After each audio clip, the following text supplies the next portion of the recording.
우리 말씀은 요한복음 1장 1절부터 4절 말씀 한 번 더 보겠습니다. 우리 제목은 그리스도 안에 있는 생명, 새로운 삶으로 이끄는 빛이라는 제목으로 말씀을 전하겠습니다. 태초에 말씀이 계시니라. 이 말씀이 하나님과 함께 계셨으니 이 말씀은 곧 하나님이시니라.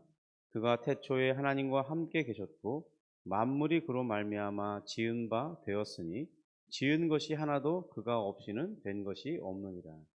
그 안에 생명이 있었으니 이 생명은 사람들의 빛이라.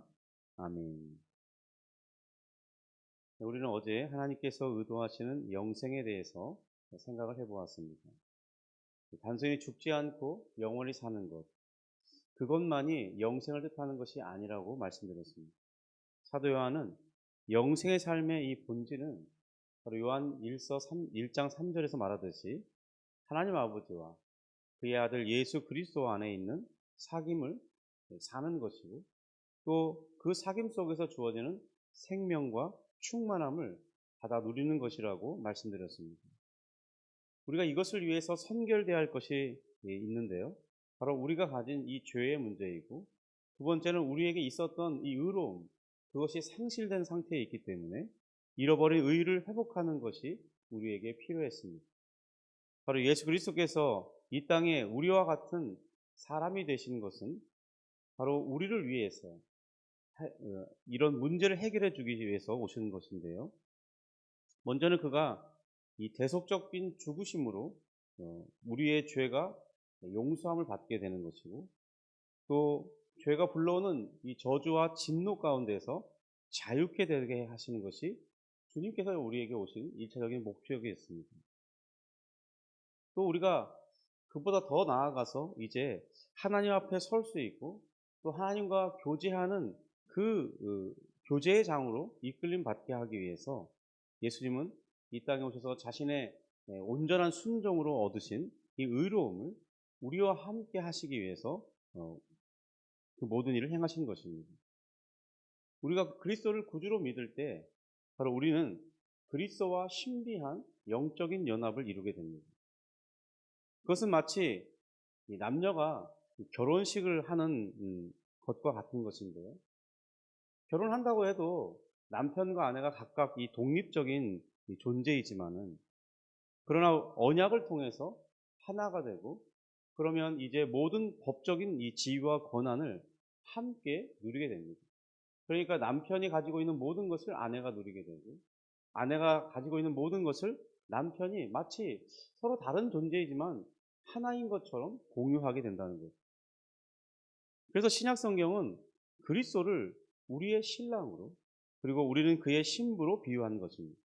또한 그리스도를 교회의 머리고 우리는 그리스도의 몸으로, 교회의 몸으로, 교회의 구성원으로 비유한 것입니다. 우리 4절인데요. 그 안에 생명이 있었으니 이 생명은 사람들의 빛이라, 이렇게 말씀합니다. 마치 예수님은 태양과 같이 자신 안에 이 생명이 있는 분이었습니다. 그분이 생명이셨죠. 그 생명은 사람들에게 마치 빛과 같은 역할을 해주었습니다. 예수님 안에 있는 그 생명이 사람들에게 빛으로 역사하는 것입니다. 세상에는 사람들이 인식하는 빛의 여러 종류가 있습니다. 사람들은 지식을 만나게 될 때, 그리고 과학 기술을 통해서, 또 다른 어떤 의학적인 그런 발전을 통해서 사람들은 이전에 모르던 것을 알게 되고, 그리고 다양한 문명의 혜택을 누리면서 빛 가운데 살아가고 있습니다. 이 대부분의 사람들은 특별히 의학의 발달로 의료 혜택을 통해서 지금 생명을 연장받고 있습니다. 그러한 것이 발견되지 않았다면, 그것이 빛으로 우리에게 주어지지 않는다면 우리의 생명은 지금보다 훨씬 짧은 인생을 살고 마쳤을 것입니다.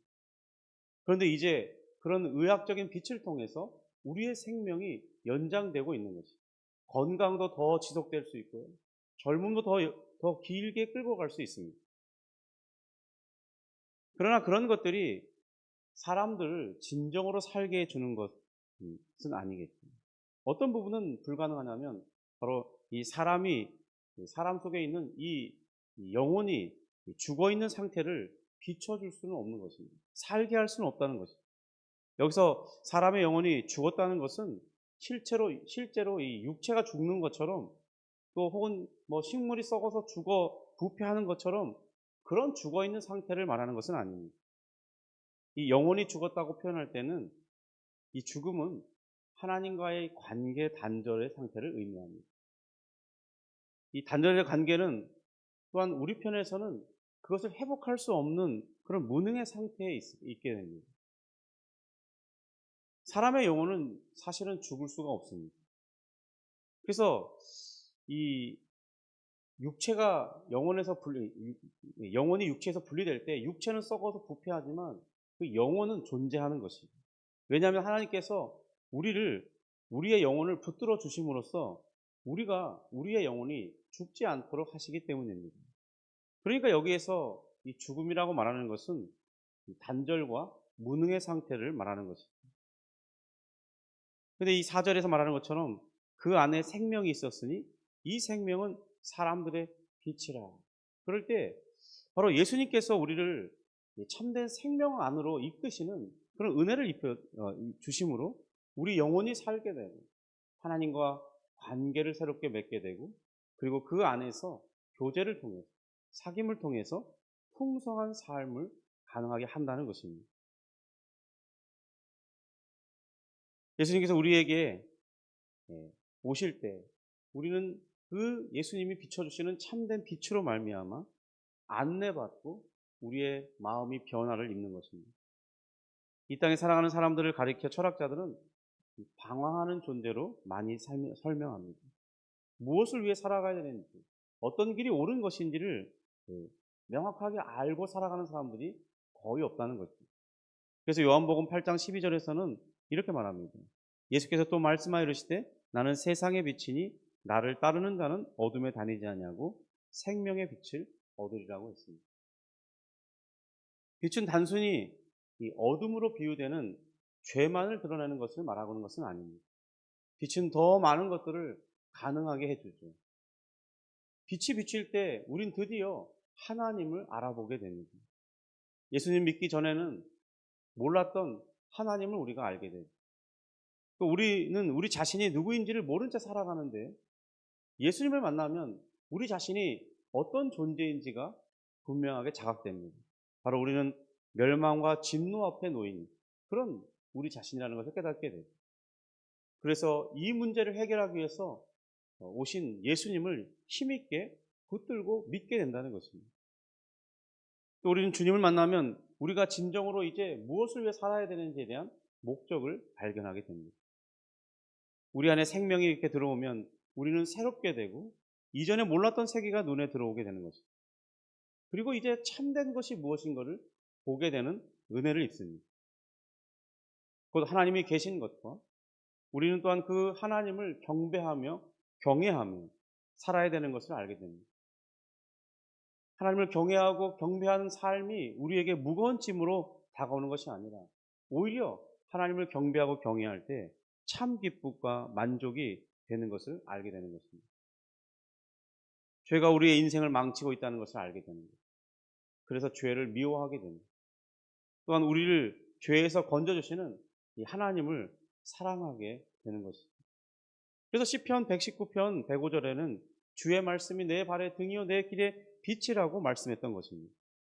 우리가 그리스도를 믿을 때 우리에게는 이 모든 일들이 이미 일어나고 있는 것입니다.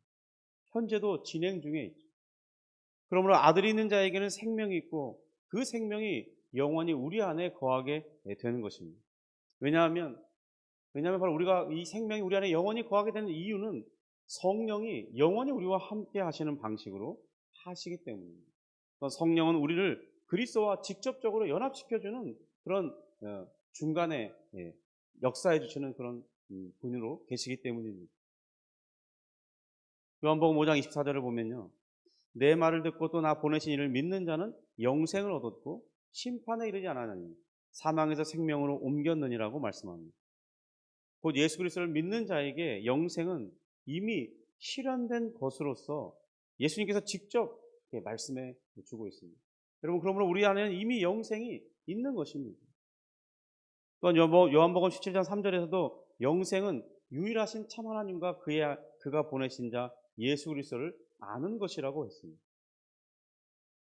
우리는 이미 하나님과 예수 그리스도를 알고 있죠. 그러니까 이미 우리 안에 영생이 실현되고 있는 것이죠. 성도 여러분, 그러므로 우리는 이 영생에 대하여 기존에 가진 개념보다 더 넓고 확장된 그런 것으로 인식할 필요가 있습니다. 그러니까 우리가 이 영생은 미래에 주어질 것으로 기다리는 자로서가 아니라 이미 우리는 영생을 얻었고 누리는 자로서 살아가는 사람이어야 한다는 것입니다. 어제도 말씀드렸듯이 우리는 이 영생을 아직 누리지 못하는 장차 미래에 주어질 것으로 기다리는 그런 생각을 가진 분들이 의외로 많습니다. 그래서 아직 우리가 영생을 누리지 못한다고 생각하는 그런 생각을 가지기 쉽다는 거죠. 성도 여러분, 우리가 영생을 누리지 못한다고 생각하는 것은 바로 우리 안에 그 생명이 없어서가 아니라 하나님과의 깊은 사귐과 교제를 통해서 우리가 충만한 기쁨을 누리지 못하기 때문에 그렇게 생각하게 되는 것입니다. 어쩌면 우리가 그러한 삶을 간절히 원하지 않을지도 모르죠. 간절히 원하지 않는 원인 중에 하나는 이 세상의 것에 너무나 많이 몰두하며 살기 때문입니다. 여전히 우리의 관심은 세상의 모든 것들인 것. 하나님이 내 마음의 관심의 대상이 아닌 것이기 때문에 그래서 이 영생이 내 삶에서 풍성하게 누리며 살아갈 수 없게 된다는 거죠. 요한복음 15장의 포도나무 비유를 한번 생각해 보십시오. 주님은 너희가 내 안에 거하여야 된다고 말씀합니다. 거하여야 되는 이유는 주님은 마치 포도나무와 같아서 가진 우리가 그에게 접붙이고 있을 때 그로부터 주어지는 이 풍성한 진액으로 말미암아 우리가 열매를 맺게 된다는 것이죠. 성도 여러분, 우리가 주님으로부터 풍성한 이 진액을 공급받는 실제적이고 구체적인 방법은 무엇이겠습니까? 그것은 말씀을 가까이 하는 것이고 기도를 하는 것이고 예배 생활을 통하는 것입니다. 바로 그런 생활이 우리가 주님으로부터 생명을 공급받는 수단이 되는 거죠. 여러분, 마치 살아있는 고기는 아가미로 호흡을 해야 됩니다. 성도도 이와 같이 신앙생활은 이 숨쉬는 행위가 되는 것이고 바로 그 신앙생활의 핵심은 말씀과 기도요 예배 생활인 것입니다. 우리 안에 있는 이 생명이 우리를 하나님께로 향해 움직이면서 마치 또 식물의 뿌리가 이 땅속에 물을 공급받기 위해서 깊이 뿌리를 내리는 것처럼 그러한 것이 매우 자연스러운 현상이라는 거죠. 성도 여러분, 오늘 우리에게 찾아오신 예수님은 단순히 생명을 주시는 그런 정도로 오신 것이 아닙니다. 예수님 자신이 우리의 생명이시고 그 생명은 사람들의 빛이 되는 것입니다. 예수님을 믿는다는 것은 여러 많은 이런 종교 중에서 내가 마음에 드는 종교 하나를 택해서 살아가는 그런 생활을 하는 것이 아닙니다. 우리가 그리스도 안에서 주어진 생명과 그 생명이 무엇을 하는지 바르게 알고 이제 우리의 신앙생활에 변화가 있어야겠습니다. 외적인 형식의 변화는 아니겠죠. 말씀을 읽고 기도하는 생활, 예배를 드리는 생활, 그런 외적인 형식의 변화가 아니라는 겁니다. 그것을 행하는 내 마음의 변화, 나의 태도의 변화가 있어야 풍성함이 시작되고 영생을 누리는 삶이 시작된다는 것입니다. 성도 여러분, 그러므로 하나님을 다시 사랑하시기 바랍니다.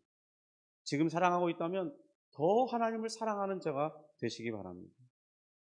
말씀과 기도 안에서 하나님과 만나고 교제를 이루고 그로 인해서 주어지는 풍성한 기쁨을 맛보며 살기를 바랍니다. 우리 주님께서는 이렇게 말씀했습니다. 요한복음 10장에서 내가 온 것은 양으로 생명을 얻게 하고 더 풍성히 얻게 하려는 것이라고 말씀했습니다. 풍성함이란 바로 그리스도와의 사귐이 깊어질수록 우리 안에 더욱 충만하게 경험되는 이 영생의 기쁨, 그리고 평강, 담대함과 감사인 것입니다. 오늘 우리에게 이 주어진 영생의 삶을 누림으로써 정말 우리 안에 기쁨이 있고 또 세상이 흔들 수 없는 평강이 내 안에 자리하고 세상을 향해서는 담대하게 살아가고 그 안에서 일어나는 그런 많은 현상들로 인해서 하나님 앞에 감사하는 삶이 되어지기를 원합니다. 이러한 삶을 내일로 미루지 마시기 바랍니다. 오늘 주님 안에서 이 놀라운 삶을 살아갈 수 있기를 주님의 이름으로 축복합니다. 기도하겠습니다. 하나님 아버지 감사합니다.